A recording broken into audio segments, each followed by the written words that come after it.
자, 오늘 대한모발이식학회 김주영 원장님, 가정의학과 전문의 송효영 원장님 함께 하셨어요. 안녕하세요. 반갑습니다. 네.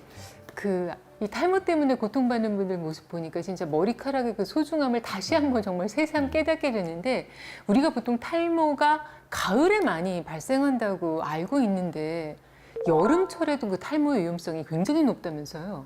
여름에는 직사광선 그리고 자외선 가장 많이 노출되는 게 여름이지 않습니까? 그렇게 되면 일단은 가장 위쪽에 있는 게 두피다 보니까 직사광선에서 인체에서 가장 가깝죠. 네. 네. 그냥 다녀도 뜨거워요, 예, 사실은. 바로 뜨겁죠. 네, 네. 그래서 모발은 조금 그 열이 좀 지나치다 보면 끊기기도 하고, 네. 그리고 두피에 열이 너무 강해지다 보면은 안에서 모발이 새롭게 자라는데도 아무래도 영향이 있다 보니까 네. 여름철 두피 건강, 모발 건강 관리 정말 중요합니다. 네, 네. 네. 근데 이 탈모를 일으키는 원인이 진드기라고 네. 하더라고요. 선생님 네, 맞나요? 네, 모낭충이요. 네, 네. 네, 여름 탈모의 주범 중 하나가 모낭충인데요. 네. 모낭충은 피부에 관심 있는 사람들은 한 번은 들어보셨을 겁니다. 말 그대로 모낭에 사는 벌레인데요. 네. 이 모낭에는 피지랑 각질이 있어요. 이 모낭충은 피지와 각질을 먹고 사는 진드기의 일종입니다. 네. 여름에 피지의 분비가 많아지잖아요. 그렇게 되면 모낭충의 먹이가 많아지기 때문에 모낭충이 번식하기 좋은 계절이 되는 거죠. 네. 실제로 탈모가 심한 사람일수록 네. 모낭에 사는 모낭충의 수가 훨씬 많아진다고 합니다. 네. 따라서 피지가 많아지는 여름철 계절에 이 두피 관리, 모발 관리를 잘 하셔야지 가을철에 탈모를 예방할 수 있겠다고 할 수 있죠. 네. 근데 사실은 이 탈모가 예전에는 이 중년 남성들에 해당되는 얘기라고만 생각했던 그런 시기가 있었어요. 근데 그게 아니라 주변에 뭐 제 주위에도 여성분들 탈모 때문에 고민하시는 분들 굉장히 많거든요. 그러니까 여성 탈모 환자도 굉장히 늘고 있는 추세죠. 통계적으로는 네. 우리나라 인구의 20%가 탈모 환자라고 하지 않습니까? 네. 대략 한 1,000만 명 전후. 그 중에 10만 명이 네. 여성 탈모 환자군으로 분류되어 있습니다. 네.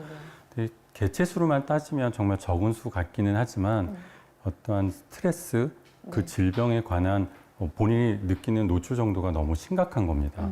남성분들은 단순하게 생각하면 내가 탈모가 있네, 자신감이 좀 떨어지는 정도로 끝나는데 여성분들은 우울증을 넘어서서 대인기피증이 있는데요. 네.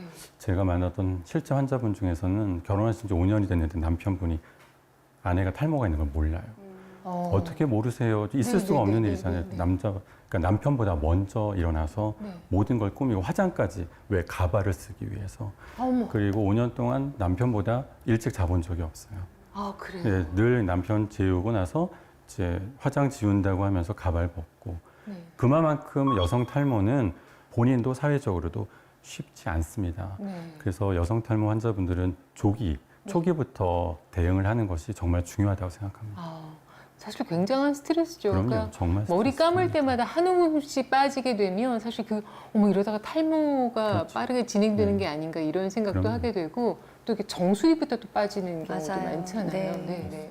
사실 탈모의 원인은 상당히 다양하기 때문에 우리가 치료를 제대로 하기 위해서는 원인을 파악하는 게 중요하죠. 네. 흔히 알고 있기로는 유전적인 원인도 있고 또 호르몬의 영향도 있을 수 있는데요. 그 외에도 여성의 경우에는 갑상생 질환이라든지 네. 난소의 이상, 빈혈이라든지 극심한 다이어트 같은 것들이 원인이 될 수가 있습니다. 네. 또한 탈모의 주범으로는 스트레스를 빼놓을 수가 네. 없죠. 네. 스트레스를 극심하게 받게 되면은 우리 몸에 자율신경계에 이상이 생기거든요.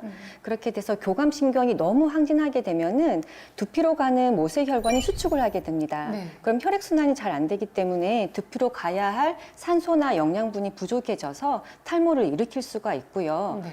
또 피지의 분비를 촉진시키기 때문에 아까 말씀드린 모낭충의 네. 원인이 되어서 탈모가 유발이 될 수가 있습니다. 네. 그래서 선천적인 원인에 의해서도 탈모가 생길 수 있지만 이런 다양한 후천적인 원인에 의해서 탈모가 더 악화된다고 볼 수가 있죠. 네. 저는 그 머리숱이 좀 많은 편인데도 그래도 이렇게 나이가 들수록 탈모에 대한 고민이 생기기는 해요. 근데 이 갱년기 여성들에게서 이 탈모가 많이 일어난다는 건 맞는 건가요? 네, 맞습니다. 네. 아무래도 여성은 갱년기 때 급격하게 신체의 맞아요. 변화를 겪게 네. 되잖아요. 면역도 떨어지고 사실 탈모뿐만 아니라 다양한 질환에 취약하게 됩니다.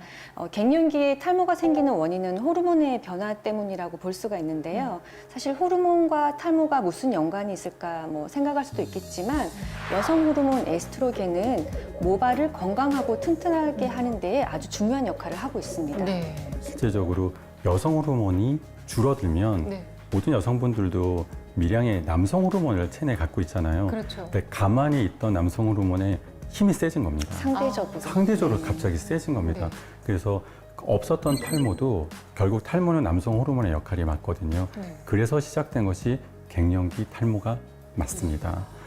근데 이게 남녀가 탈모가 생기는 그 양상이 좀 다르잖아요. 네, 좀 네네. 다릅니다. 네. 남자 같은 경우는 보통 이렇게 앞 이마부터 머리카락이 빠지죠. 네. 하지만 여자 같은 경우에는 정수리부터 머리카락이 가늘어지면서 숱이 빠지게 됩니다.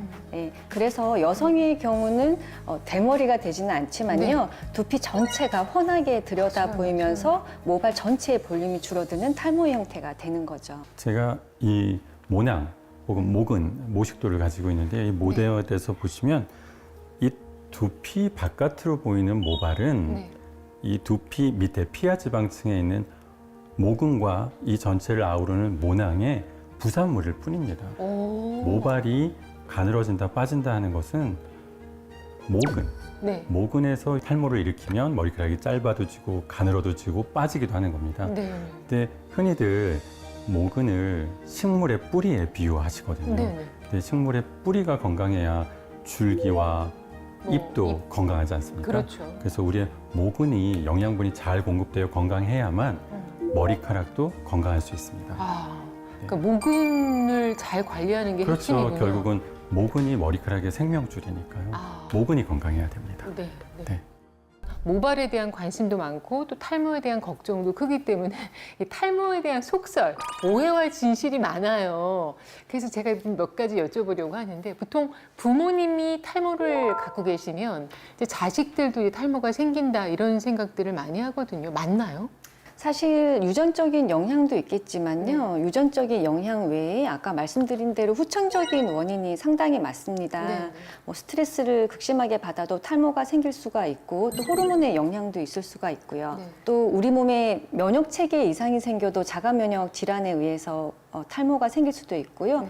노화 현상, 누구나 피할 수 없는 노화 현상에 따라서도 탈모가 생길 수가 있습니다. 네. 아, 그리고 저는 이게 굉장히 궁금했던 부분이기도 한데, 빗질에 관해서는 여러 가지 의견이 있어요. 그러니까 빗질을 잘하고 또 자주 하면 두피를 자극하게 돼서 모발 건강에 좋다라고 말씀하시는 분도 계시고, 빗질을 너무 많이 하면은 머리카락이 오히려 더 많이 빠질 수 있다. 그래서 손가락으로 빗을 하는 분들도 계세요. 어떤 게 맞는 건가요? 빗으로 빗을 때 특히 여성분들 머리카락 긴 분들은 엉켜있는 그 머리카락을 힘으로 빠지죠. 뽑잖아요. 그러면서 또 이렇게 잡아 뜯어서 버리기도 하시는데 그렇죠, 그렇죠. 요건 견인성 탈모로 일으킨 대표적인 원인이 됩니다. 네. 그래서 빗질을 하실 때 걸렸다 그러면 뜯지 마시고 풀으셔야 돼요. 아, 빗을 내려놓고 손으로 풀으시고 네. 다시 부드럽게 빗질을 하심으로써 그 견인성 탈모를 일으키지 않으시는 게 좋을 것 같고 머리카락이 한번 힘에 의해서 빠질 때마다 그 줄기세포가 손상받아서요. 아, 한 그래요? 7, 8번 뽑으면 영구 제모가 되는 것이거든요. 아, 그래요? 그래서 머리 빗으실 때 주의하셔야 될 건 견인성 탈모 뽑히지 않도록 주의하시기 바랍니다. 네. 그 미국의 영양학자 아델르 데이비스라는 분이 맥주 효모 안에 굉장히 여러 가지 영양소가 들어가 있어서 이게 완벽한 식품으로 꼽았거든요. 근데 우리 사례자분께서도 이 맥주 효모를 드셨는데 이 맥주 효모에는 어떤 성분이 들어가 있는 건가요? 아무래도 머리카락의 80, 90%가 단백질로 형성되어 있다 보니까요. 네. 맥주 효모도 80% 이상이 단백질로 구성되어 아, 있거든요. 그리고 머리카락과 유사한 18가지의 아미노산 성분도 포함되어 있다 보니까 네. 규칙적으로 섭취하시게 된다고 하면 머리카락 건강에 도움이 된다고 생각합니다. 네. 또한 맥주 효모는 우유보다 단백질이 17배나 많다고 하고요. 네. 식이섬유가 풍부하다고 알려진 사과 있죠. 네. 사과보다 8배나 식이섬유가 많다고 합니다. 또 두피의 노화를 막아주는 항산화 성분인 셀레늄이 마늘보다 80배 많다고 합니다. 아, 그러면은 그 맥주 효모에 들어있는 성분 가운데 특별히 어떤 성분이 모발 건강에 좀 영향을 미치게 되는 건지 그게 궁금한데요. 저희가 아까 모근을 식물의 뿌리와 비교하지 않았습니까? 네. 그래서 식물의 뿌리가 건강해야 줄기와 잎이 건강하듯이 모근이 건강해야 머리카락이 건강해질 수 있습니다. 근데 특히 맥주 효모는 혈액을 통해서 모근에 영양분을 공급하기 때문에 좋은 결과를 저희가 기대할 수 있습니다. 네. 그래서 30명의 여성 탈모를 겪는 분들에게 6개월 동안 맥주 효모의 섭취를 권장을 하였는데 6개월 후에 결과가 매우 흥미로운데요. 네. 머리카락의 굵기나 개수나 전체적인 밀도 부분에 있어서 약 8%의 개선이 되었다는 보고가 있었습니다. 네. 또 맥주 효모는 비타민 B군과 미네랄이 풍부해서요, 모근까지 영양을 잘 전달해 준다고 합니다. 네. 그리고 또 한 가지 이 맥주 효모가 피부 건강에도 도움이 된다는 연구 결과가 있는데요. 성인 여성을 대상으로 8주간 맥주 효모를 섭취를 하게 했더니 피부가 건조하고 푸석푸석한 것들이 개선이 되었고요. 또 피부가 맑아지는 것은 물론이고요. 홍조, 탄력, 수분감 등 피부 관련 지표가 14가지 이상 개선이 되었다는 연구 결과가 있습니다. 네.